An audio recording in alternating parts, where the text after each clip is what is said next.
हा माझा मोबाईल फोडायला का आला होता आणि वडपौर्णिमेची पूजा करता करता वाऱ्याने एवढी मजा आणली ना, सगळं दाखवते, त्यासाठी व्हिडिओ संपूर्ण बघा.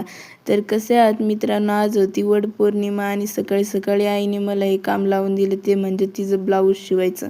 ब्लाऊज तर 100च्या स्पीडने शिवून टाकले होता. बाहेर जाऊन बघते तर आमच्या रस्त्यावर रेल्वे चालू होती. तर मित्रांनो, कमेंट करून सांगा, लहानपणात तुमच्याकडे पण अशी गाडी होती का?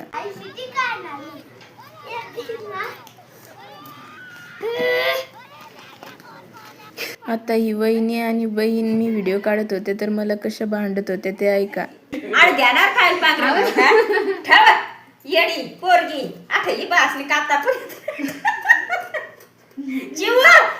तर मित्रांनो, वडपौर्णिमेची तयारी करून आम्ही गेलो पूजा करायला, पण पूजा सुरू होण्याच्या आधीच फळं पूर्ण संपली होती. कौन है ये लोग? कहां से आते हैं? डिप्रेशन। मैं डिप्रेशन में रहता हूँ हमेशा, अभी मैं डिप्रेशन में हूँ, माँ कसम।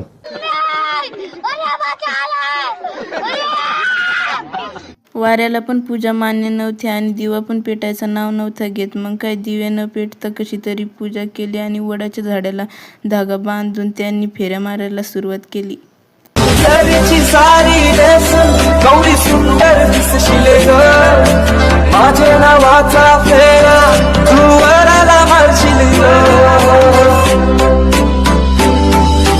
दीवाना तुझा मेरा, तुझा आशिक झाली बाहून आता तुझी कातूर दिल घायल झाली. आणि फेऱ्या मारणे इतकं तर माझं नशीब नव्हतं, कारण ज्याच्या 7 जन्माच्या साथीसाठी फेऱ्या मारतात तो आणखी मला भेटलाच नव्हता. म्हणून आम्ही उपवास धरून आणि फक्त वडाची पूजा केली होती.